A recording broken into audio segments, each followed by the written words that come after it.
Yu-Gi-Oh! An incredibly complex card game with tens of thousands of cards. However, what if each set was separated from the rest of the massive card pool and your choices when building a deck were extremely limited? In this series, in order to learn Yu-Gi-Oh! From the ground up, I will be embarking on an adventure through the history of the card game with Jeexx.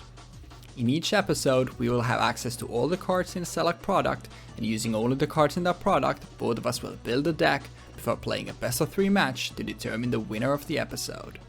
We will move in a chronological order in the series, and with each new episode we will forget the cards of the past in order to experience something brand new.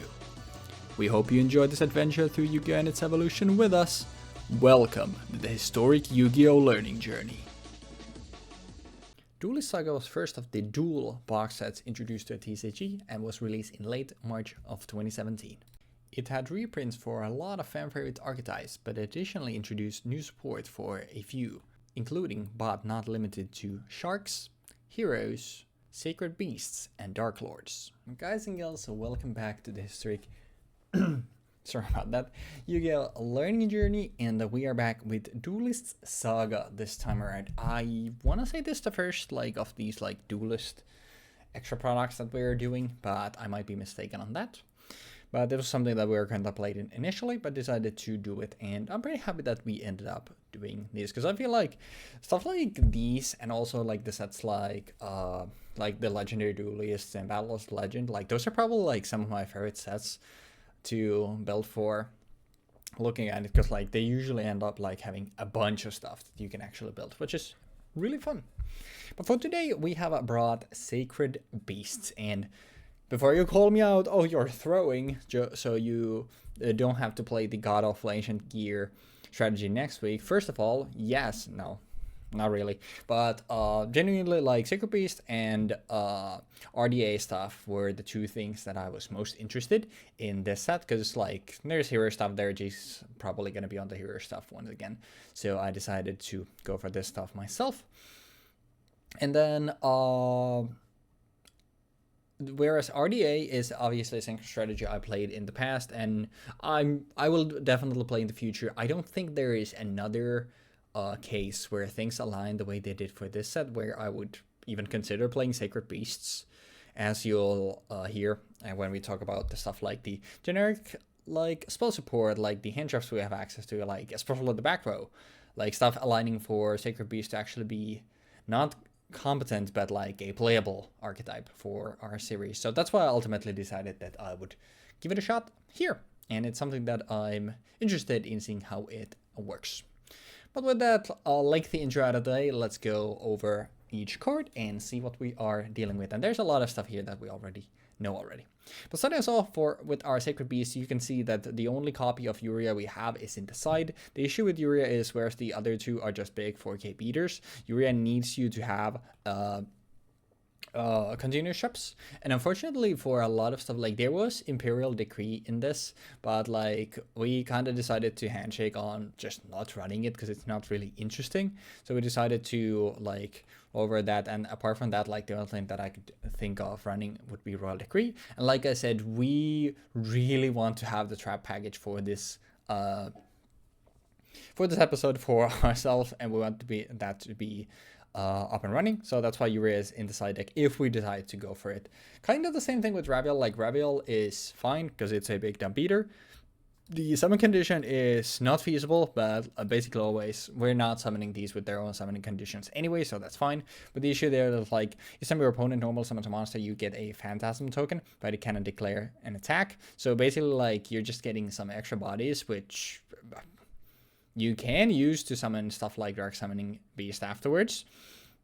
Or you can make Raviel bigger, but you don't really need to make this thing bigger, because the only thing that would do is alright, yeah, we can beat over or crash with the lightning, which is kind of the only relevant thing here there. So Uriel is there. Uriel.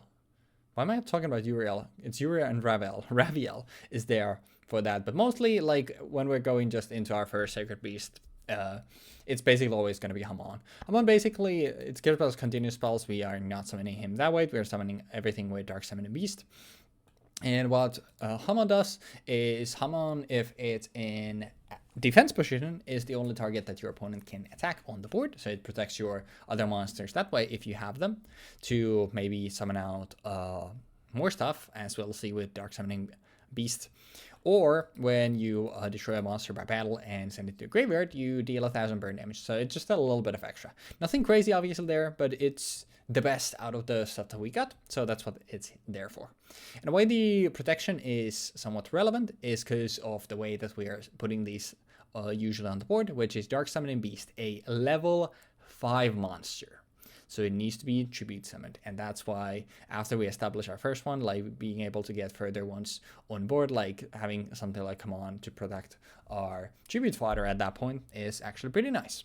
But Dark Summoning Beast can be tributed to spell summon one of the sacred beasts from our hand or deck, ignoring the summoning conditions, but also prevents you from attacking for the rest of the turn. So if we go into something like Command, just summon it in defense, obviously.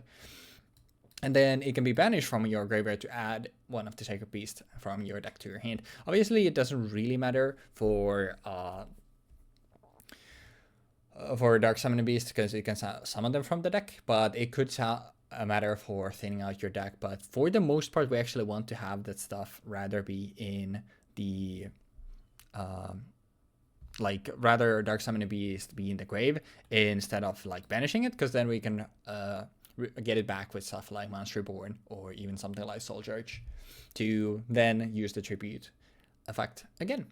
Then we have a Grand Mold here. Grand Mold mostly here just because if Jeexx is going into the extra deck, then this is something that we can use to deal with the extra deck stuff. It's just annoying to deal with. And after we establish something like a sacred beast on board, like being able to get to another one, like we want to be stalling out stuff, and that's what I was also alluding to when I said like this set actually aligns, the stars align for us to be able to play the strategy with a ton of like actually pretty powerful back row, as well as access to stuff like Effect Veiler and to a lesser degree Grand Mold.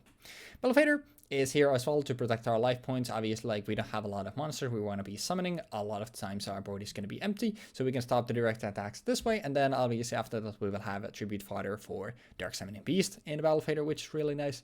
Effect Veiler, it's just a really good hand trap. We can negate anything Jeexx decides to go into, which is really neat.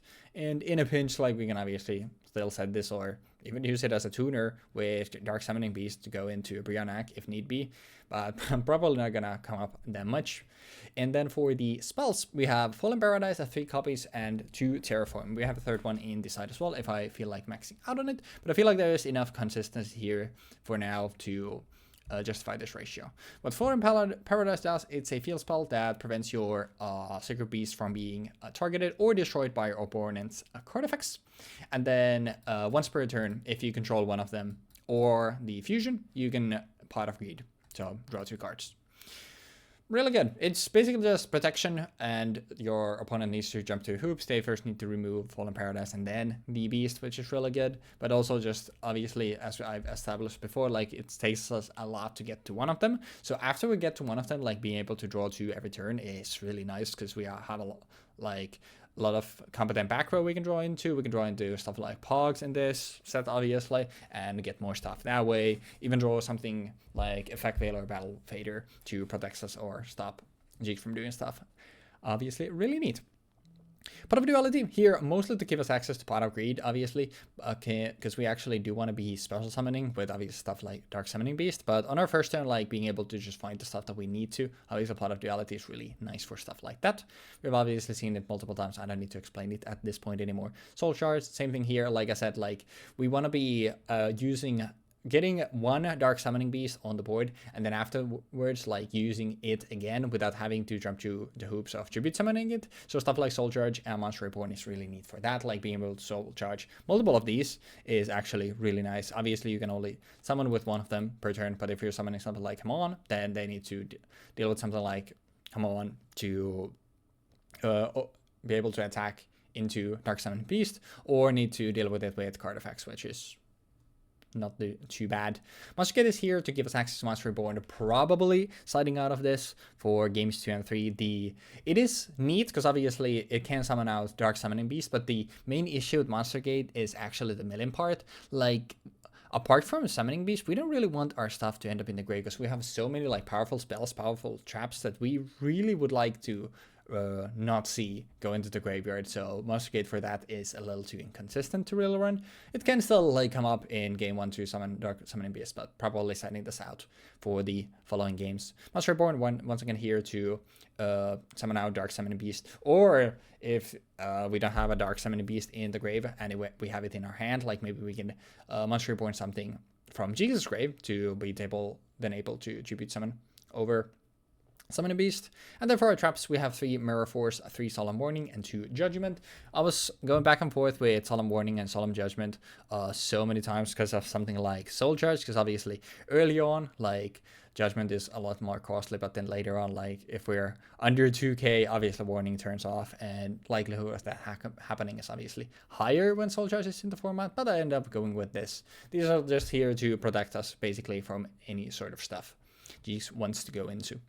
As for the side, we have 2 MST. If Jeexx is on a more back row heavy strategy, the extra copy of Terraforming, as I said, Uriah Hill as well. 2 Royal Decree if Jeexx is on a super trap heavy strategy, but like I said, we really like our back row, so the likelihood of this coming up is pretty low. And then finally, just as I was talking about the RDA package, like we have a small synchro package here in 3 Resonator Crawl, 3 Red Resonator, both of these I think we've seen before, and then 1 King Wildwind, which if you control a Fiend Tuner with 1500 or less attack, you can spell summon this card from your hand, and if summoned this way, you can spell summon monster from extra deck for the rest of the turn, except synchro monsters, and during your main phase, extra turn, this card present to the graveyard. You can banish this from your graveyard to add a Fiend Tuner with 1500 or less attack from your deck to your hand. Obviously, these like go well neatly to make a level 6, and then if we then get into more Red Resonator, we can climb up something like Brionac into a Scarlet Red Dragon Archfiend.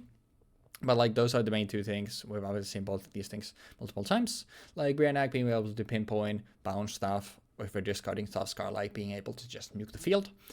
We also do have Black Rose Dragon here as well. Black Rose is mostly there as if we really are in a desperate situation, then if we can get like recur something like a Monster Reborn, something like a Dark Summoning Beast with a Monster Reborn, and then summon out a Red Resonator, that we can use those to go into Black Rose to just nuke the field. And then we do have also Trish here to climb from Scarlet with an Effect Veiler, but only 1 copy because obviously the likelihood of that coming up is very small. We do have Orbital here as well. It's a meme card. It's one of the worst fusions of all time. It requires you to banish all 3 Sacred Beasts from your field. It doesn't have any protection, and it can't be destroyed by battle. That's a game attack beater. But apart from that, like, it's a meme. It's a 10k beater on your turn, which is really funny if it somehow comes up, but it's just here as a meme. I'm playing Sacred Beast, and I'm not too tight on extra deck space. The likelihood of us going into anything apart from Brionac, very low, so I just decided to throw it in there. And then the stuff that might come up is Moth. Moth will not be coming up. We can't even summon this. This is here to give us access to numbers, and the numbers give us access to, obviously, the spider, the ranked in spider line, Tarantula, Pain Gainer, and 7 Sins. Obviously, like the effects of Tarantula and Pain Gainer don't really matter, because you overlay to Sacred Beast to go into Tarantula, that you immediately go into Pain Gainer with, and then you go into 7 Sins. And what 7 Sins does is, once per turn, you can detach 2 to banish all of your opponent's special summoned monsters they have, and then you attach 1 of them to this as material, and then it has protection from destruction by any means by detaching 1 for each time it would be destroyed. But yeah, that's pretty much it. Still ended up being 13 minutes, so I guess like me saying most of this stuff is already familiar, never means anything. But hopefully you enjoyed the deck breakdown. I honestly have no idea how this deck will do. I don't think it's going to be great, but I expect us to be able to at least do something. But the issue is that ultimately it all just comes down to, can we get a Dark Summoning Beast on board? Because if we get Dark Summoning Beast on board and just get a Haman on the board, like already like a 4k beater that's protected by Fallen Paradise, like if it just establishes a Sacred Beast with a Fallen Paradise, I think that's relatively good. But it'll be interesting to see how this goes. Thank you for watching the deck breakdown. Hopefully you enjoy Jeexx as well. And then afterwards, I will see you in the dueling zone. I once again had my guidance like in a way where it's like I'm ending the sentence, but my intonation is not ending it. I will see y'all in the dueling zone. Okay, so we're doing Duelist Saga. Unfortunately, I'm recording this a while after we've already played the Sun, and I have just double checked my ratios, and me, in my infinite wisdom, as you all know, I'm a very intelligent fucking idiot. I have managed to fuck up my ratios quite royally, in fact. And that was due to me being like, oh yeah, Miracle Fusion and Mask Change are both in the set, obviously. Why wouldn't they be in the set? That just makes it perfect. Bada bing, bada boom, just splash them in. There we go. Easy peasy. Now, the more astute amongst you might realize that that is not, in fact, the case, and this was just me shortcutting in my brain to be like, oh yes, Miracle Fusion is in every set with heroes in it, to being, oh, it's actually in the set. Unfortunately, it is not in the set. And neither is Mask Change. And neither is Skyscraper. Actually, Skyscraper is mentioned. So Skyscraper is actually just straight up in the sun. It's mentioned on Skydive Scorcher as a matter of fact. We don't have any Mask heroes, so there's no mention of Mask Change. And we don't have any cards that search for Miracle Fusion, so we have no instances of Mask Change, Miracle Fusion being mentioned either. So, yeah. Unfortunately, that means that I have cheated in my deck building, thus I now have a new counter to keep tabs on. This is the first instance of actually having cheated in deck building and it coming to light while I was going over my deck. Very unfortunate. This could easily have been prevented if I had just realized that I could have just moved a couple of Honest Neos in, a couple of Effect Veilers and a couple more Skyscrapers, or even played Terraformings. But I did not catch it because I built this deck in 3 minutes, or even played more copies of Legacy of a Hero. But yeah, unfortunate, cannot be helped at this point. I shall be more astute about this and try to not build my decks in 3 minutes in the future. Yeah. Now that we've actually got that preamble out of the way, I apologize once again. I have pretty much the whole hero core in here. Bubbleman, Shadow Mist, Stratos. Bubbleman is in here for Absolute Zero, while also working decently well for XYZs. You know, Shadow Mist, obviously, because Shadow Mist is a really good way of searching for a Mask Change. I'm not playing Form Change, I'm not playing Mask Change 2, I don't need those cards, but specifically Mask Change, and then also, obviously, being able to search for any hero. It's really good, really powerful. Then we have Stratos. Stratos is in here for obvious reasons, again. E-Call, Instant Fusion. Instant Fusion is in here to summon out Mariner for a combo, quote-unquote combo that we have in the deck.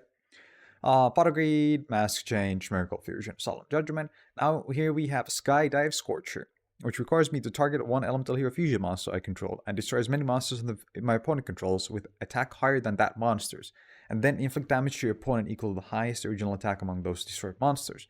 Now, if Skyscraper is in the field, if the Skyscraper field spell card is in your field zone, inflict damage to your opponent equal to the combined original attack of those destroyed monsters in the graveyard instead.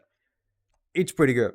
It's a pretty good jank card for a format where there's not really a guarantee that it won't go off, right?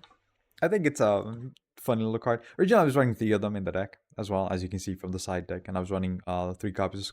Planning on running 3 copies of Skyscraper, but I realized that I would rather probably just try to get the regular burn off rather than the board burn off. But yeah, this is the main reason why we're playing Mariner, why we were playing 3 copies of Mariner, why we're playing Instant Fusions, why we have another Instant Fusion side. It's just for the funny haha, I'm gonna destroy your board and burn you. Legacy of a Hero, return 2 fusion monsters from your graveyard to the extra deck that list hero as a hero monster as material. Draw 3 cards, and you can only activate 1 Legacy of a Hero per turn. Yeah, these count. Yeah, okay. That's unfortunate. But yeah, Legacy of a Hero, draw 3 cards. You can only activate 1 Legacy of a Hero per turn. This card is very janky because of the requirement that it lists a hero as material rather than being a hero fusion monster. If it was just a hero fusion monster, this card would probably be decent. You would actually maybe even play 1 of it nowadays. Because the ability to shuffle back your fusion monsters is fairly valuable. To be fair, like you would hit if you hit this in your starting hand and instead of polymerization or something, you might hate your life. But it's a one-off that you can fairly easily draw into it nowadays because heroes have a decent amount of deck thing, obviously, and even some draw power using cards like Crosskeeper and Liquid Soldier. So if you're playing a Omni Hero Fusion package, you might want to play this. Like if it said Hero Fusion Monster. Obviously, it doesn't say Hero Fusion Monster. It says a card that lists Hero as a material. But yeah. A Hero Lives, 3 copies of that. This is in the set. Vision Hero Vion, the first instance of having a Vision Hero be printed. If this card's normal spell summon, you can send 1 hero monster. Actually, not the first. The first main deck Vision Hero monster being printed. It's also one of the better ones, obviously. Like there's a couple more that come after, and there's only like 2 good ones.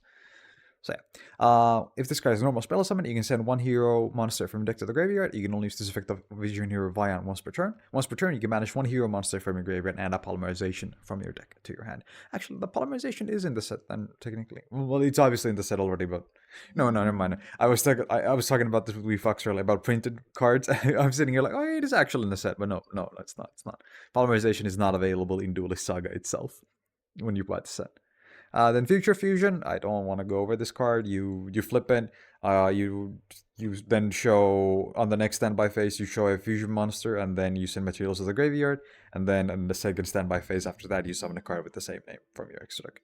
Pot of Duality, excavate the top 3 cards of your deck, add 1 of them to your hand, and also after that, shuffle the rest. Blah blah blah. Polymerization, Soul Charge, Harpy's Featherstorm. I don't know what this card does. It's in here to give me a Harpy's Feather Duster at the side. Solemn Warning, Skyscraper. Effect failure to get a card, Honest Neos. Quick effect, you can discard this card and then target 1 hero monster out the field. It gains 2,500 attack until end of turn. Quick effect, you can discard 1 hero monster. This card gains attack with the discarded monster's attack until the end of this turn. This card, along with Clashing Souls, are in here for a little funny haha, where I activate Clashing Souls. We both burn our life totals to practically 0, and then I drop a fucking Honest Neos. And my Honest Neos now boosts my card to be way higher after Clashing Souls is resolved, and now my opponent just has to read him and weep. By Clashing Souls is the effect of doing damage calculation.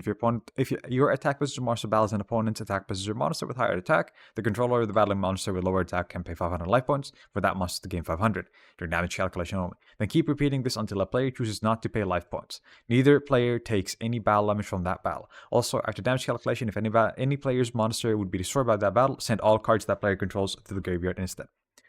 So the way that this is gonna go is I swing with like Bubbleman, Vion, Stratos, whatever, and I say I'm gonna pay enough life points to go over your card's attack. So I'm gonna pay 4,000 life points, and now I suddenly gain 4,000 attack. Now Weebfox has if he has a monster that has more attack, less attack than that. So if Weebfox has a 4,000 beater on board, if I pay enough life points to go over 4,000, he gets the opportunity to pay life points to compete with me, and then we can just keep racing every time. If he pays 500 and goes over mine, I get to pay 500 and go over his, and he gets to pay 500 again until one of us goes like, nah, no thanks. But yeah, I think this is going to be a funny card if it goes off. Instant Fusion, pay 1,000 life points, obviously. Blah, blah, blah. Oh, wait, I've already covered that. My bad. I'm a little out of it. Isn't there anything in here? Oh, we haven't seen Blast yet, right? I didn't play him when he came out. If this card is spell summoned, you can target 1 face monster your opponent controls. Its attack becomes half its current attack. Once per turn, quick effect, you can pay 500 life points, then target 1 spell trap card your opponent controls and return it to the hand. This card is a decent enough card alongside Stratos if you're playing Mask Change, because Stratos, you summon Stratos, your opponent tries to impermanent, your opponent tries to Veiler it. You Mask Change into Blast or Divine Wind, preferably Blast because it has an actual effect, whereas Wind doesn't technically because it's attack limitation and attack draw, irrelevant. But this card has the effect of actually reducing attack on summon and also being able to bounce spell traps, which is pretty good. Then we have Dark Law, and then we have Divine Wind, then Castle, Utopia, Malevolence, and Utopia Prime for an extra step into Lightning, so we can use Lightning's effect twice. But yeah. That about does it. I think overall this set is pretty fun. It's unfortunate that I ended up creating a monstrosity of a deck that does not follow the deck building guidelines. But, you know, that was bound to happen at some point if I was going to be making my decks in 5 minutes. That's my bad. I'll do better in the future. Anyhow, good luck with the games. What is up, ladies and fellas? The And gorilla I needed to swings start this once, recording because and this. the gorilla crushes your skull. The gorilla swings once, it breaks your rib cage and punctures your lungs and your heart. The gorilla touches your arm, you fucking die. The gorilla It just also fucking grabs has and yoinks less it up. endurance than a single human being, and there's 100 of them. I can't. I literally had to start the recording just like that because I was hearing that this The dude gorilla- actually thinks the gorilla would win the one gorilla versus I 100 man legitimately argument. think the 100 people would be so fucking incapable of actually getting near the animal that when the gorilla gets mad, it will just kill them all. This is the same case where people were like, "Oh yeah, like a billion lions, they obviously win out the matchup." When it's See, like, my the brother in issue with Christ, that is there a is billion one lions Pokemon doesn't that even- clicks Earthquake, and the billion lions are dead. Yeah, Like, yeah. It's literally the fucking gorilla clicks earthquake and the people are dead. yeah, the gorilla has Yeah. this 100 base power actual move that exists. Yeah, the Honestly, gorilla. I'm just happy that. Are you gonna pay the cost for that? Yeah, I'm just doing this because it's way faster to do. Imagine Hero Lives is just summon out a thingy from me. I mean, that's literally modern Yu-Gi-Oh decks in a nutshell. Yeah, Why do I have to pay life points for this? because the card is from the age old yonder. And honestly, 2009. you have to pay for it because you think the gorilla will win. Honestly, that's tax Yeah. Keep yapping, bro. I'm just happy that we're gonna have this on record, and we're gonna have this fucking guy on tape saying that, oh yeah, one silverback gorilla beats 100 people. Yeah. 100 people who are completely incapable of fighting because you can have half of them be children, and the gorilla has no chance. I'm dead ass. That's a little guy. Like I would actually give an argument for the 100 grown ass men, but like 50 children, no. Like you could just have like 50 grown ass men, and they're beating the gorilla. Like we are not talking about a grizzly bear here. Is the thing. I'm pretty sure the same argument goes for the grizzly bear. Like the same argument of the grizzly bear. You're telling, dude. You're telling me that a gorilla you're telling me a gorilla and a grizzly bear are evenly matched. That's what you're telling me. Bro is literally saying, oh yes, the gorilla is gonna get gassed out after fighting like a couple of these. The grizzly bear is gonna get gassed out after fighting 70 of these guys. It's the same argument. If stamina is the solving problem or the solving thing, there's no chance any animal is gonna be able to survive that then. It's not that's only the only the thing stamina. that we're looking at. The grizzly bear has more endurance. The The grizzly has more endurance, and that shit fucking kills you in one hit. The gorilla ain't gonna kill you in a fucking one hit, and it's not gonna. The gorilla is 100 gonna men. swing once, and it's gonna fucking crush your skull, bro. It's crushing your skull immediately. Holy. I activate Future Fusion, and I would like to just say I activate it so that I have to resolve the effect on my next standby phase. Yeah. This is the worst worded card in existence now.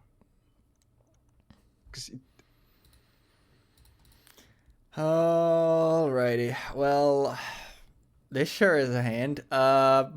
I'm honestly.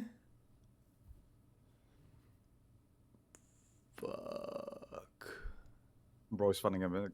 I think the play is low key. We normal mole, sudden damage step, return absolute 0, and return mole. So just to make sure, absolute when it returns the X-Rect does not trigger absolute 0's effect. That's just funny. to say that, just to make sure, because they changed the ruling at some point. Which is kind of ass. Gotcha.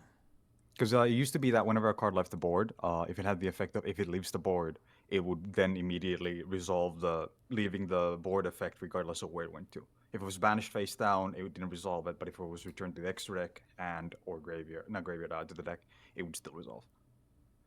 In the OCG, I don't think it's ever been like that, but in the TCG, it was like that for quite some time. That's why, for example, form changing Absolute Zero into Acid by returning to the extra deck meant that you got an essentially unreactable field nuke. Gotcha. Future And Fusion. now, yeah, standby phase, so... Yeah. Oh yeah. I reveal this now. Does it have to have Yeah, named ones? show No, one it fusion doesn't have to name monster ones. and send the materials listed to the graveyard. But And the doesn't next have to be standby phase, the named actual ones. summon happens. Just to make sure, it doesn't have to be named ones because you can just do the. You can do chimera with this. Yeah, it's like literally you just need you need to be able to summon it with the stuff that you're sending. Like that's literally it. Yeah. I'll send this, and I'll send this, and then activate the effect of Shadow Mist. Yep. To add to my hand a Vision Hero Vion. Bro has gone through a quarter of his deck. I've normal summoned a Grand Mole and set one macro. Yeah. We're doing great thus far, gamers. It's a slow heroes, start. It's a baby. slow burner, okay? We'll get there. We'll get there. Yeah. We'll get there. We'll get there. Don't worry. I just realized I made a massive mistake in building this deck because I didn't put in the Vision Hero iteration I was supposed to put in. Oh well. Doesn't matter. Summon Vion. Is this okay? That's a sin. Yeah, I have nothing on this summon. Oh yeah. Then I would like to send a Bubble Man, and then I would like to banish a Vion for a polymerization. Yep. Then I would like to go into combat, attack with Vion. I will take 8,000. Attack with Stratos. Also good. And then I would like to activate Pot of Duality to resolve Pot of Duality. Add one card. There's like... That's pretty good. That is a That's pretty really fucking fucking good. insane pot. I'm not gonna hold you. Because, like, Miracle Fusion right now is insane, but Soul Charge, considering that we have access to numbers in this set, is also wild. Because, like, I only have level 4s in my graveyard. I only can get 4 of them out, so it's not that, like, great, but I think I'm gonna have to go for Miracle Fusion. Gotcha. Largely just because Soul Charge can hurt me a lot. And then I would like to set pass. Alrighty. Well, don't like that. Is there something I can get with this that would be better? 2-backer is so scary though, is my issue here. Yeah, and I get Absolute Zero out next turn as well. Yep.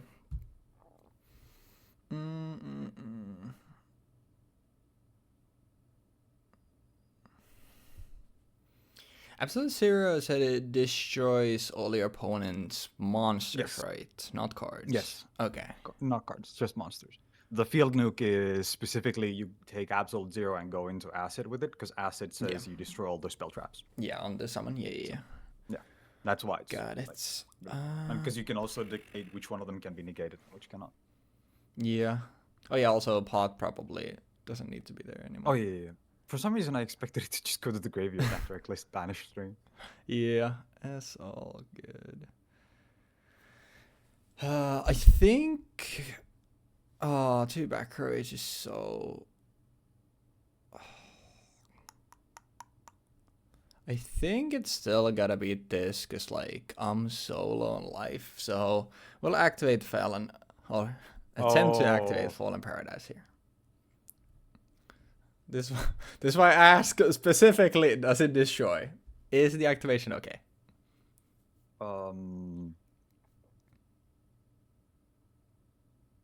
You cannot target... They can be targeted or destroyed by your card effects when I control them, and then, like, once per turn I can Pot of Greed if I control them. One of the Sacred Beasts. Yeah, that has to be okay. I can't do it. Gotcha. Then I would like to attempt Absolute Zero doesn't the board yet? Monster Reborn. Monster Reborn. And the target is your Shadow Mist. Is this okay? My Shadow Mist, you say?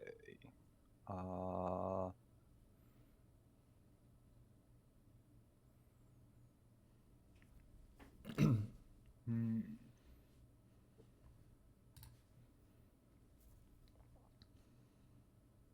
Yeah, that's okay. Alright. Shadow is special summon. I get to add a change quick play spell from my deck to my hand. Yep. I don't have one. I wish I did, but That would have been actually like so smart. Imagine you're running 3 copies of Monster Reborn I don't just to target my Shadow Mist. I like stuff like that is what I would do and have something in my extra deck to have the, because I mean technically like Grand Mole is Neospatian stuff, which is like basically heroes, so that give me some, but like it's an idea, but stuff like that is like stuff I would throw in my side, not my main, because even when I know like what you're gonna be playing, unless it's specifically a structure deck episode, I feel like I would feel weird about what is this? I would feel Around. Gotcha. I would feel weird about like putting basically a silver bullet stuff in, but obviously when it's a structure deck, the idea is okay, how do these decks specifically do against each other? So in those cases, like obviously it makes sense. I think that would have been so baller if you put Mask Exchange 2 in there. Because Mask Exchange 2 is in the set due to a bunch of stuff. Oh, also I get to add a hero from this. Yep. You. Stratos is the summon okay. Summon is unfortunately okay. Alright, because that's basically what I was afraid of. I mean, I guess like you can still negate the Yeah, I can negate this summon of effect. it, but at least that way I get one of them in circulation. So I feel like if you had a negate, like you would have negated the summoning beast. But I would like to use its effect to tribute it to go for Hamon, Lord of Striking Thunder.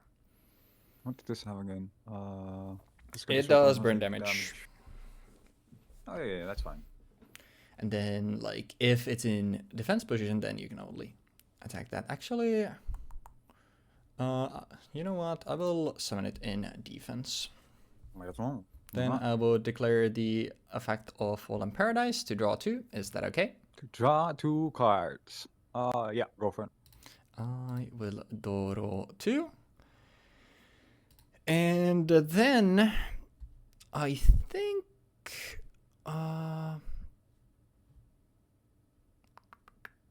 yeah. After that we will simply set another back row, and that's gonna do it for me. So draw and then you get your absolute 0. Alright. Stand by in phase. I would like to resolve the effect of Future Fusion to summon Absolute 0. Would you like to respond? That is okay. I would summon out Absolute 0. Main phase 1. Then I would like to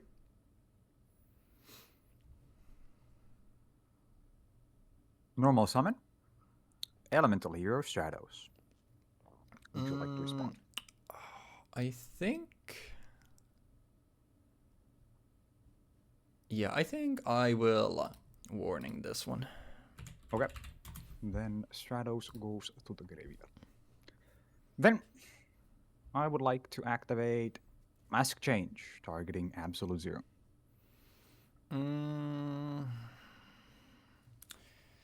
So this goes into Acid. Acid pops all spell traps, and Absolute pops all monsters. I can order them in a way where your board gets swept.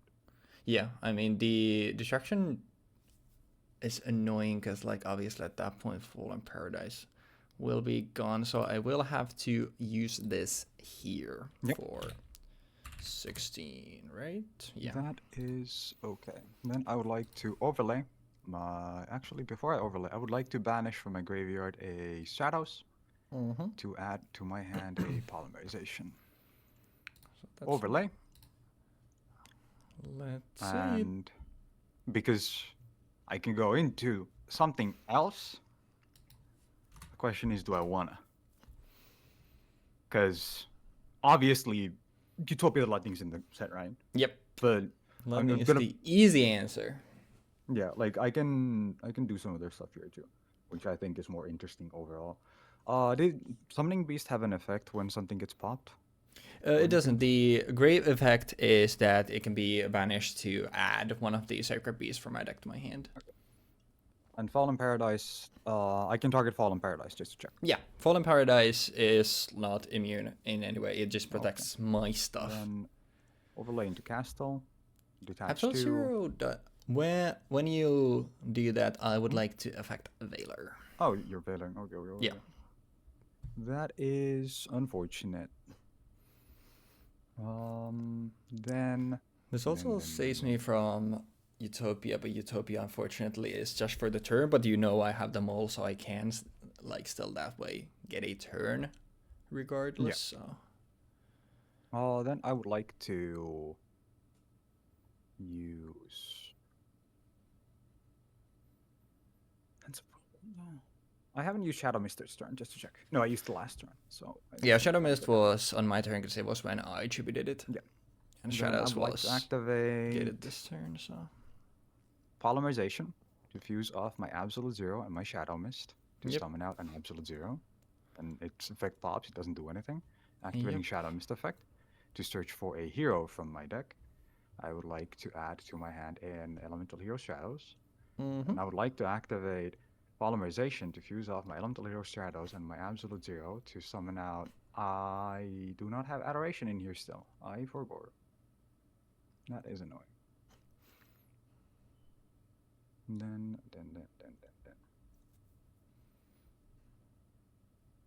That's annoying.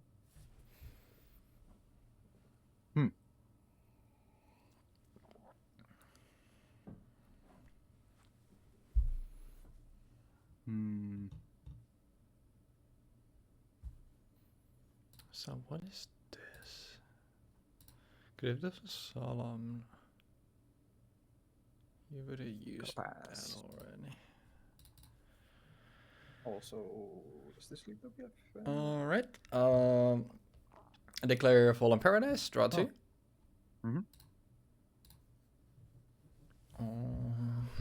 Oh, Future Fusion doesn't even leave the field.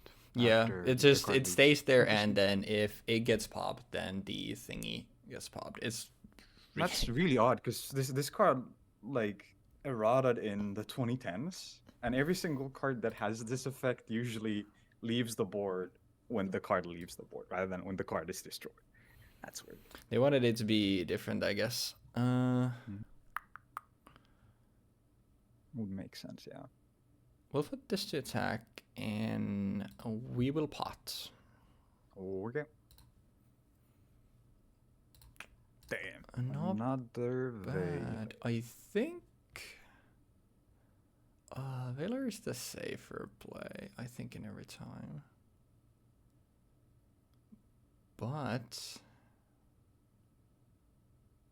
yeah, no, it's gotta be Veiler every time. I'll take Veiler. Yep. As much as I would like to have Battle Fader, I think Veiler is just better every time. We'll go Battle Phase. We'll attempt to swing at. Does this matter really? The swing matters solely because the fact that this. And then I was gonna say 1000 burn. Keeping a hero on board is a bad idea solely due to the fact that I can use that for material. Yeah, like that. Mostly the thing was I was thinking like, is there a reason for me to summon Gramol and like swing into the other thing as well? But I think honestly at this point, like I'd rather like, I don't know. I doubt you would be running 3 Absolute Zero, but like especially for something like Castell, like I'd rather you, assuming you only have one, like I'd rather it not be in your action and instead be on your board. So fair. Then I will set a couple of cards, and that's gonna do it for me. Alrighty then, chat room. I'm gonna go standby phase, nothing happens. I would like to go main phase. I would like to activate Legacy of a Hero, returning 2 fusion monsters from my graveyard to the extra deck. This is a cost. I see. Now I would like to draw 3 cards. Yep. Is this okay? I don't have anything to stop this. Okay. That's a big rip. Now, I don't like the sound of that. Because it's not gonna do anything, I think. Wait, let me see. The only stuff I know in your hand is stratos and polymerization, correct? Yes, you only know those two. And Yeah. you should only know those two, yeah. Yeah, pretty sure. I'm pretty, because yeah, that with this and poly was obviously off this, so yeah, I shouldn't. Yeah. Because the. Oh, sorry, no, I know Miracle Fusion because of the pots. Oh, true. Yeah. I would like to normal summon. Oh, actually, I would like to activate Miracle Fusion first and foremost. Is this okay? Yep, nothing I would for like that to one. banish Bubble Man and Shadow Mist to summon out Absolute Zero. No shot. No. Really? And then I would like to activate. I would like to activate Instant Fusion. If I to die pay to 1,000 life points. If I die to Anki, it is direct attacking me. I'm gonna be fucking livid. I have would nothing like to- for instant fusion. Special summon from my extra deck. Elemental Hero Mariner. It's not big Cannot enough attack. yet. It can't attack. Oh yeah, because instant Yeah. fusion. Yeah. And then I would like to normal summon Elemental Hero Stratos. Is this okay?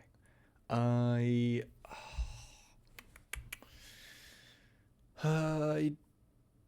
do think that is fine. I might regret I would this, like but to- it is okay. Activate the effect of Elemental Hero Stratos. Which one? Is this okay? I would like to activate the destroy spell trap cards on the field. Yep, I have nothing for that, unfortunately. Veiler, don't you? I mean, I do have. Fuck, do I? Just a no. I do think it's gotta be this, because otherwise, like, yeah, because that's in defense. Yeah, I do have to Veiler this, because like Mariner alone, but yeah, you can put Castel into attack as well. So yeah, it's gotta be this, because otherwise, the moment Fallen Paradise leaves the field, I'm just cooked. In response to effect Veiler, I would like to activate Mask Change targeting my my Absolute Zero, 100%. Gotcha. Is this okay? I do not have anything for that, unfortunately. Then So I'd Absolute like Zero leaves. Yes. This thing Then- lives, and yeah. Then, No, it goes. I get to. I activate mean, yeah, these you both at can the same time. sack it, but yeah, like. I go Acid and I pop. I go Absolute Zero first, and Acid. So I pop all your spell traps, and then I pop your board. Yep. And unfortunately, nothing I can do about this. And yep, I guess I should have taken the Battle Fader. Yeah, I don't have the life points for. That's the issue. Like, if I had the life points for Warning, like, it would have been fine. But unfortunately, I do not. I do want to stress. Effect Veiler against heroes is usually weaker than most other hand traps because of the fact that you have access to, for example, Mask Change. Like, if that was my only play, for example, I could have instead Mask Changed the Stratos to pop your stuff and then still bounce something, for example. Yeah. Or go into Divine Wind and do stuff with that. It's still like, I still think like, I mean, there's still a way for you to like get rid of Battle Fader, and I kind of need the extra bodies to do anything. And like when you have multiple bodies, obviously at that point Grand Mall doesn't do that much. So I do still think like, I think like taking Veiler like made sense, but obviously like knowing more. And I mean, if I knew like you had Legacy of a Hero set that you had access to just draw 3, then at that point, like I think I would have taken Battle Fader. But yeah, I mean, maybe I could have played different, but I don't hate the choice that I made. I don't think you did wrong in this. I just feel like for especially like in the future when we're gonna have hand traps, I think it's gonna be fairly relevant. Yeah. That is. Like Imperma and Vader both being fairly weak against because they target. So. But yeah, I'm gonna have to do some side. Yeah, I have a few cards I wanna side as well, so I will pause the recording for a little bit. And we are back. A lot of changes later, and we will see how this goes. Now we do get to go first, which is what I very much would like to do, and Well, not the greatest hand, I'm not going to lie. I will set a couple of cards and I will pass it back to you. That is quite sad. Standby main. Mm-hmm. I would like to activate Pot of Greed. There it is. Which allows me to draw 2 cards. Yeah, I don't have anything for this, unfortunately. I would like to activate A Hero Lives, paying 4,000 life points. And I do not have anything for this either. To summon out. Where are my solemn warnings now? Man. I would like to summon out Elemental Hero Shadow Mist. The summon is okay. Alright. I would like to summon out Shadow Mist, and I would like to add to my hand a Mask Change spell card. I would like to activate Emergency Call. Adding shadows. Adding Elemental Hero Shadows. Yep. I would like to...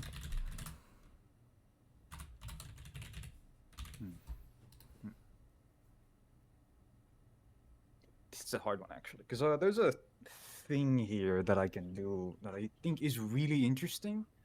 It's something that heroes, like, you rarely get a chance to do it. Which is mass changing a dark monster into a dark law? No, like legitimately, this is something actually rare. Yeah. I see. I think this is a legitimately interesting interaction that exists with heroes that, like, you will pretty much never see. Which is, I'm gonna normal summon Shadows. I would like to activate the effect of destroy spell trap cards on the field up to the number of hero monsters I control. Yep, but unfortunately. I would declare that effect. Yep. Yeah, and I would like to activate, because you don't have anything for this, correct? I unfortunately do not. I would like to activate Mask Change targeting Elemental Hero Shadows. Yeah, and chain it, okay. Yeah, and I would like to summon out Masked Hero... Great Tornado. No, Divine Wind would be the one. I would like to summon a Divine Wind. And now, because this is resolving, Stratos pops both of these. Because I have 2 different heroes on the board. Stratos only cares about himself except this card. So when he leaves the board, he's checking for the number of heroes when the effect is resolving. So I get to pop 2 spell traps now with 1 Stratos. You know, this is elite. Luckily, this is not at least any blowout at all. That's 2 mirror forces gone. Oh, that's bad. Yeah, I'm not gonna lie. I need a fucking miracle of a rip. There's stuff that gets it done, but it still needs to be quite the rip. I would like to activate Polymerization. Or am I just dead? My Bubble Man Shadow Mist to summon out Absolute Zero. And then I would like to Miracle Fusion into another one. And I don't think that's enough. Because these don't increase from themselves. And then I would like to swing for 2.5. Yeah, okay. That changes some stuff. I would like to protect my life total here. Yeah. But and unfortunately, like this now means that the crackback is gonna be... What can I draw here? Like, legitimately. I mean, let's see.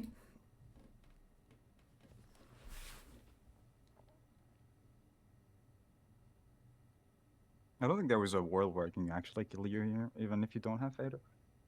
Because the only way that I could do it is if I have a second Mask Change. Yeah, I mean, at that point, like, I'm literally doing that just to have...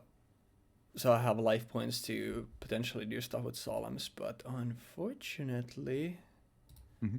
I mean...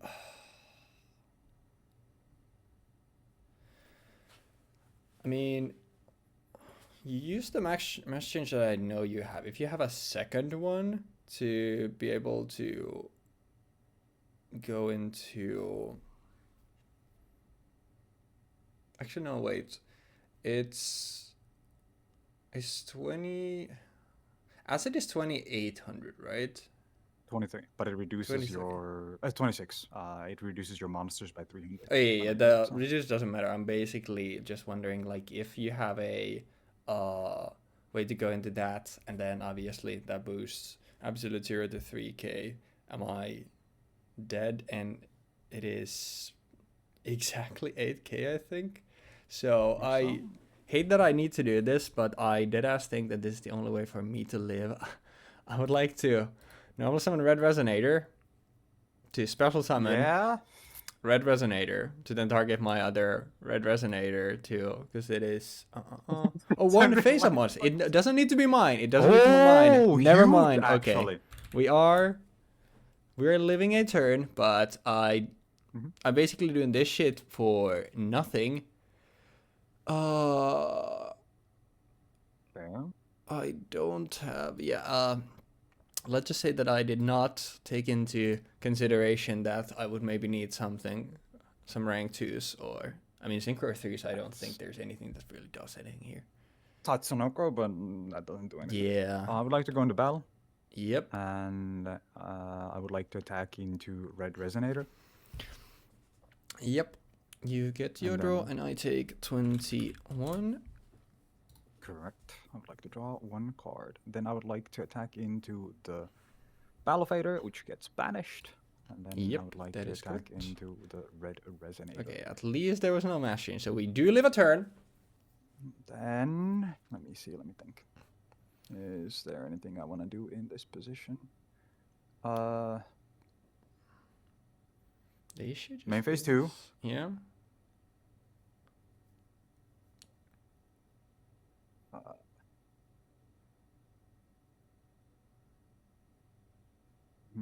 I would like to set and normal pass. All right. Heart of the cards. Give me cards, baby. My third Mirror Roars. I think that's GG. Terraforming to add Fallen Paradise to hand. But, yeah, I mean, that's lethal on board. Yeah, I'm just dead on board. Yeah, that's GG. This is the other card in my hand. Yeah, I just drew Mask Change as well. Yeah, well, but I deemed that using Mask Change in that situation was no longer worth it. So. Yeah, because it was literally... I mean, I don't think at that point... I mean, with Mask Change, it doesn't even matter. But at that point, like... the only thing that does anything is Mirror Force if you don't get that, which there's one more, but nothing else does anything. Basically, like, the thing that I cited for was Resonator Calls and what's the name of the wolf guy? Basically, like a synchro package, because the Sacred Peace stuff is just so freaking inconsistent, but... this guy ended up breaking even harder, unfortunately. That's a huge fucking bummer, not gonna lie. Because, like, drawing 2 Mirror Force is so ass, but drawing 2 Red Resonator on top of that, like, there's pretty much nothing you could have done in this to have things gone better. Like, if you look at the top of your deck, just like what you had left after terraforming, that's sad. Yep. And it's like, it was essentially a matchup of a very consistent deck due to the amount of searches that I have access to and the amount of deck thinning I have, alongside, obviously, fucking Pot of Greed now, versus a deck that has Pot of Greed but has 0 consistency pieces, which is a fucking shame. Yeah, I mean, Fallen Paradise giving you the draws is nice, but the issue there is that, obviously, you need to... first, get that shit on the board in order to get the draws. Yep. And that's kind of the issue there. I just had... Which is a big shit. Armitile was, there's a meme, but obviously I didn't really need a lot of, like, extra deck space. It was there mostly, like, if I get to swing for a game with Armitile, that's fucking hype. But otherwise, it was Thresh, 2 Scarlight, 2 Black Rose, 2 Bryonak, then Titanic Moth did to give me numbers, and then a Tarantula Painkiller 7 since all out 2 copies. But obviously, like, for this, like, there's not much there for me to do with the extra deck. Yeah, and not like we're gonna be making rank 10s. Right?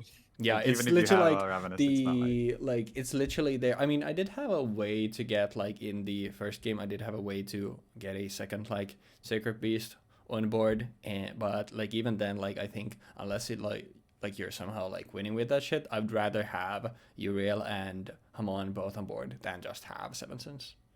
Yeah. But it's still like, if you, let's say like you have like 4 mons on board, then okay, at that point, yeah, give me 7 cents. But the issue, like especially in this matchup, is that usually if you have a lot of stuff on board, like at least one of those is going to be absolute zero. And obviously, unlike the Sacred Beast, like Fallen Parrot doesn't protect my 7 cents from exploding. And it's like, Oh yeah. at that point, like No, but it has if its own protection. yeah, I was just gonna say, like, if I'm like climbing into that, then I have like, I'm detaching 2, and I'm also detaching the one for it exploding. So at that point, like, that's what I meant by like, if I'm just winning on the spot, because at that point, like, I'm basically spending 3 of my 4 mats immediately, and then I also won't have access to the banish again, which is like, and like Hamon is just fucking big, and the 1000 bird damage is neat, because like I mean, like in first game, like it takes a little bit for you to actually find stuff find stuff like that swings over it, apart from obviously Utopia. That's why that's why I also like max out on Effect Veiler, which is mostly just like the issue, which is just Utopia is scary, and obviously because Utopia had the, like, when it swings, then you can't activate so Battle Fader doesn't work for that, so that's Battle Fader also is on direct attacks anyway, but it's like literally Utopia just swings over the stuff that takes basically my entire hand every time to actually get on board, and obviously like with Fallen Paradise I can actually recoup the stuff back relatively quickly. But like if I don't have that shit on the board, then I'm just immediately down bad, and this is not really a deck that you can make a comeback with, because like summoning any of the Sacred Beast is so expensive. Yeah, it's I was just thinking how if it was realistic, not realistic, if they would have changed Fallen Paradise to be, for example, you can discard something to also trigger the draw effect. Like if you could get the Pot of Greed by discarding one of them or controlling them, I think that would have made a really big difference in the consistency of this deck. Another thing is just, I mean, I don't know, something to like help with the summon is just the issue, because like I had obviously one monster gate in the first game to give me access to monster reborns, but the issue there is that like there are so many good spells and good traps that I really want, so that I don't really want to be milling out stuff. That's why I ended up like setting out of it, but like that's obviously a way to get Dark Summoning Beast on board, but it ended up being like, okay, I'm gonna have I'd rather have like monster reborns and soul charges. I have like hand traps to do stuff with. Maybe even like if I in the first game, like if I opened multiple moles, then okay, I can set one of them and then like recoup something from either of our graves to then tribute summon Dark Summoning Beast with. I do get that it would have been like pretty crazy if Dark Summoning Beast was a level 4 that you could just normal summon and then tribute, but like it being a level 5 meant that it was like so awkward here. But mainly the like idea why I went for this deck was mostly because like it was gonna be either this or RDA for me, and I feel like I played RDA in the past, and I absolutely will be playing in the future as well, because I really actually like that as a synchro archetype, and I think like there is no way I'm playing this shit in anything except for this, because like, all right, the whole package was here, and then on top of that we had so many of like the like consistency boosting spellcards like the pots, and also like stuff like Solemns and Mirror Forces. Just to confirm, you are aware that these have a structure deck, right? A Sacred Beast? They do? Yes, they do. Sacred Beasts of Chaos. Huh. It's that's the OCG name. Let me see what the actual one is. Let me. Yeah, Sacred Beast. Just check. Have I then just missed it? Because I swear I did the well. This is a lot of spoilers. Yeah, you're seeing episode 200 something here, but what did you say the name of it was? Just Sacred Beast. That's the name of the structure deck. Just Sacred Beasts. Where the hell is it? Is it before? Oh, there it is. Sacred Beast and SPT Charm, which I'm assuming is Spirit Charmers. Charmers. I mean, I guess at that point then, because like at least like if I get to choose out of those two, like I'm definitely This, then picking the Sacred Beast. So I guess like that this, would be a. this Spirit Charmer's take is so ass, bro. What do you mean? What the fuck? I have no idea. I mean, I didn't even remember that this deck existed, but just like I have basically like for the structure decks, like it's like one of them is stuff that I actually think is relatively neat, and like I have no attachment to the Spirit Charmers whatsoever. It's just like, all right, it's anime girls and twinks, and that's the deck EP. Like Wait, they I'm don't good. even have Jeexx though. It's just waifus. It's just yeah. Are they all Pretty sure. girls? I thought Yeah, Dark pretty sure they're all was. girls. Yeah. Gotcha. So for But assuming Dark seems Dark's gender, that's might be. wow. But Man, this is fine. but yeah, okay. I mean, I guess then there is a chance. I mean, there is a guarantee you will see Sacred Beast at least one more time in the series, and there's a chance that I will be playing. Oh wait, what does it mean? Many chances. Which episode do I need to throw? It is episode maximum gold. No, but the gold seeds are sick. Okay, well, I guess at that point I'm just praying that you'll lock the fuck in then, and I can just play. Or you can be the anime guy and actually just go for the Spirit Charmers. Smile. Yeah, I'll just go for the Spirit Charmers. Yeah. But yeah, like I expected Notorious anime fan. I expected this deck to be bad, but I'll be honest, like I did not expect it to be this bad. Although I do guess it makes sense, like given the matchup where, like I said, obviously, like at this point, like heroes are very consistent, and I'm playing like I guess brickier monarchs almost. So Yeah. I guess like given the matchup, it makes sense. But yeah, I did not expect it to be that bad. But at least we summoned one Sacred Beast. So I guess I'll take that. Giga based. I think a big part of that was also just the second game completely shitting you. I mean, yeah, the like because the first game you did get things going and you had a really good setup with solemns and mornings. Like it was legitimately difficult for me to play my game at one point because I was like, well, I can't swing over this thing. The only reason why I managed to get out of that is because I had that one set that gave me like everything that I needed.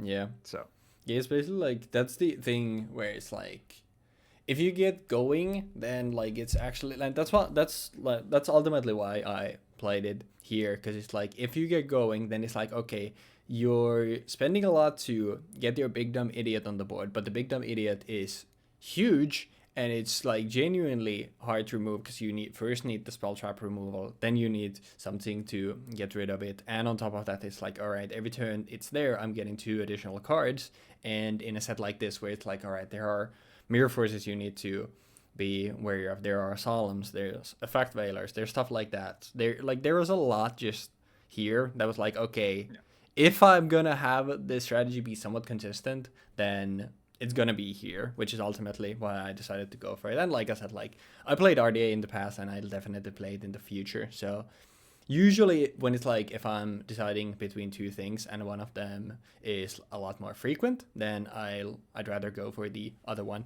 unless it's about Galaxy Photon. But even then like in that case, I guess like if there's gonna be an archetype which is like okay, I'd like to play this, and if I'm ever gonna play it, it's gonna be now, then probably in that case I'll go for that even over Galaxy Photon.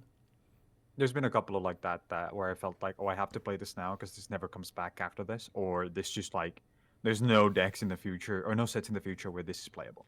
Yeah, stuff like that. And I have to point out, I was about to pull out the Skydive Scorcher in game 1. really? But unfortunately, yeah, it's kind of like the idea was if you somehow manage to prevent me from destroying your monsters, I gotcha. with like after I pop your field spell and stuff, I'll then have the like for example, because I activate Mask Change, I went into Acid, I activate Acid, and then I activate Absolute Zero. So if you negate the Absolute Zero with, for example, a Solemn Warning or a Solemn Judgment or something, I can then use the Skydive Scorcher to destroy the Hamon on board.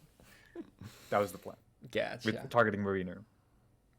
Damn Mariner, man. But The only reason why I was like, originally when I started building the deck, it was 3 of Mariner, 3 of Skydive Scorcher, 3 of Pot of Greed, and 3 of Legacy of a Hero. Then I just trimmed it down from there. Left 3 Mariner in though, unfortunately.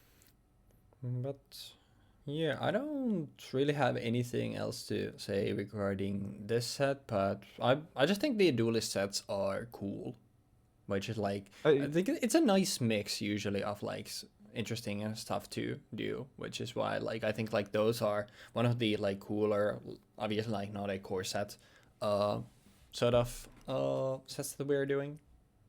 Yeah, I remember originally we were intending on maybe not even doing this one. I think it was something about how this didn't have nearly enough new cards for it to be worth it. But I feel like Onumba actually has way more new cards than a lot of the stuff that we've played before. So There was something about like not doing the duelist sets yet. I do remember us having that talk.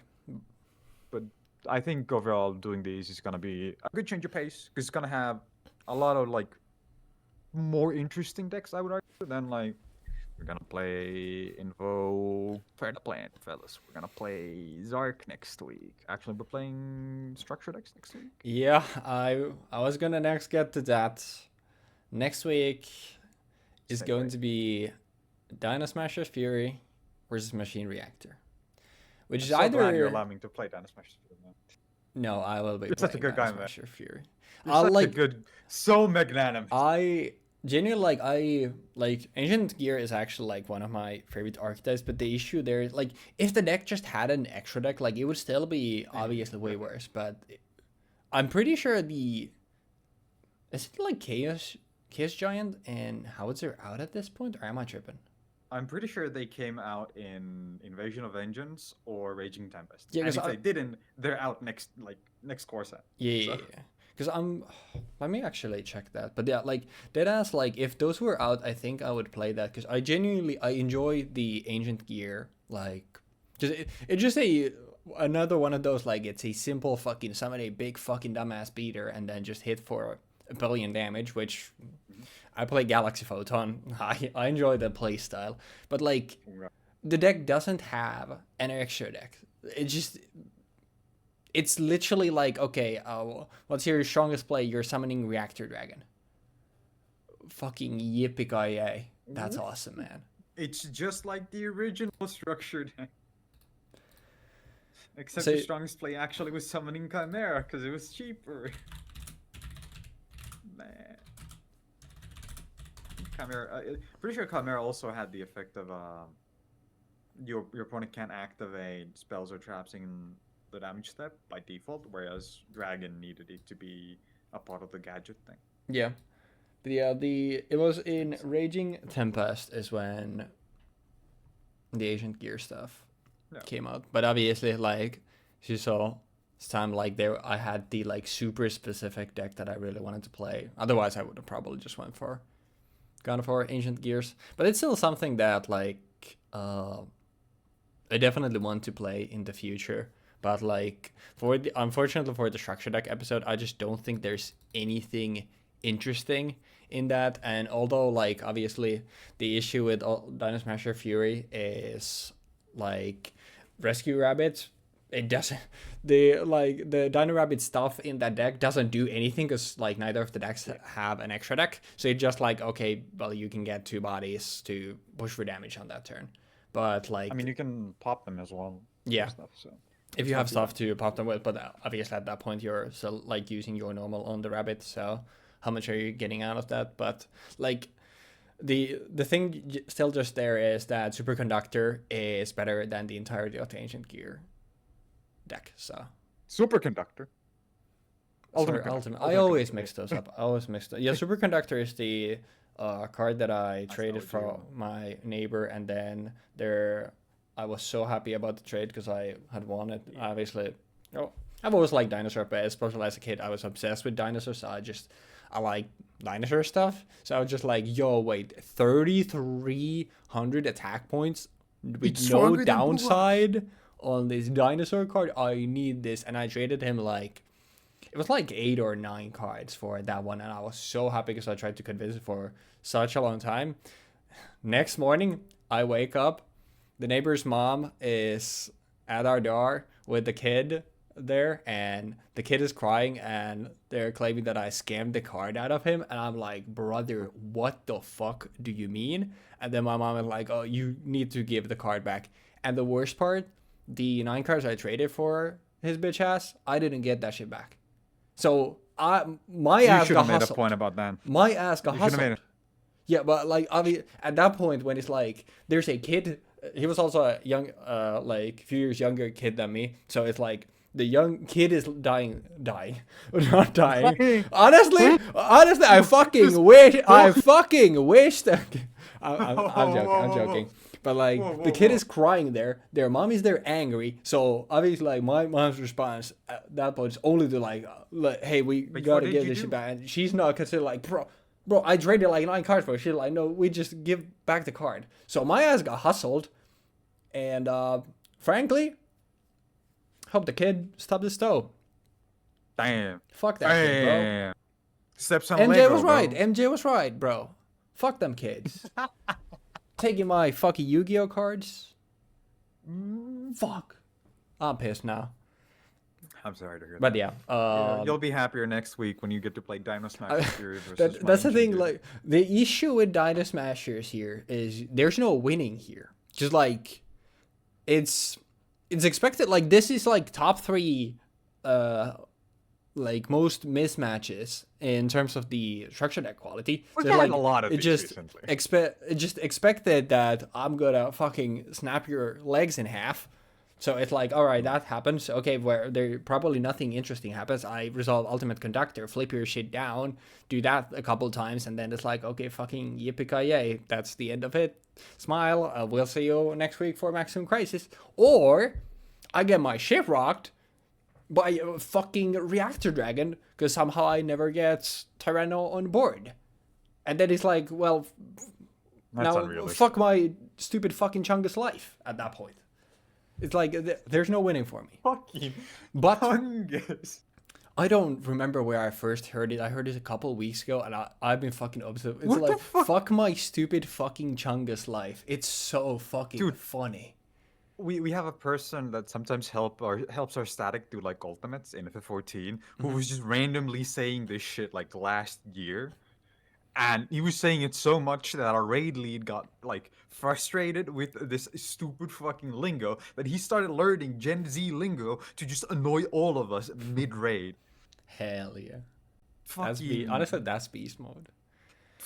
fucking Chungus or some shit. Holy. But luckily for both of our Chungus lives, after the structure deck, everything changes. With the introduction of Journey will never China, be the same. it's always China. No, there's no China. But there is Maximum Crisis. And in it, a specific card that changed Yu-Gi-Oh! Forever. Dun dun dun. You'll never guess what the card is, but if you guess it, I'll give you a heart in the comments section, Smile. Yeah, I can. We've also talked this about card, it 17 billion times at this point. And like, but if yeah. you haven't been paying attention, I don't know what to tell you guys. Just, it's like, Yeah, use your head for a moment. I know Actually, it's gonna be difficult. You know what? Yu-Gi-Oh! Layers and all that. You know what? Give us a different comment. So the card is Ash Blossom, obviously. Give us a different comment so I have some. I enjoy reading y'all's stuff. It's very wholesome, and I do appreciate all the very kind words, very kind comments, and yeah. Ash Blossom gets introduced, and with its, I mean, from Contest Clues now, like, you can probably guess how we're changing things. But with the introduction of Ash Blossom from the following set onwards, we will change the format of the series a little bit. It'll be very yeah, at this point, like, I mean, I guess it's still a little bit up in there, like, okay, something to do with hand drops, obviously, but how are we doing it? You'll just have to wait a few weeks to see. But next week, though, it's going to be Dino Smashers Fury, which I'll be playing, and Machine Reactor, which Jeexx will be playing, and then the week after that, we will be there for Maximum Crisis. I'm going to be there no matter what. Kali and Mbappe on playing for the, I don't remember the team nor the year, but it's a good meme. But we'll see you next week for another Structure Deck episode. We're also very close, like under a month at this point from the Link era, so that's pretty exciting stuff as well. So stay tuned for all of that. Thank you so very much for watching. I feel like we're turning it around, like we're not as salty anymore, and we're entering the brighter era once again of the Yu-Gi-Oh learning journey. There's got to be some darkness in the light as well, and we'll hopefully, I mean, from my perspective, hopefully see that next week. But thank you so very much for watching. Thanks for all the support on the other proc series as well. Like, generally, like, these have been a lot of fun to do, and I appreciate y'all watching because it makes this a lot more meaningful. But we'll still, regardless, like, no matter what happens, we'll still keep doing our goofy stuff regardless. But you know, it's nice to have people actually caring about this stuff as well. But now I'm rambling at this point. We'll get out of here. Thank you so very much for watching. Enjoy the rest of your day and have a great next week as well. And we will see you then for the Structure Deck episode. Peace.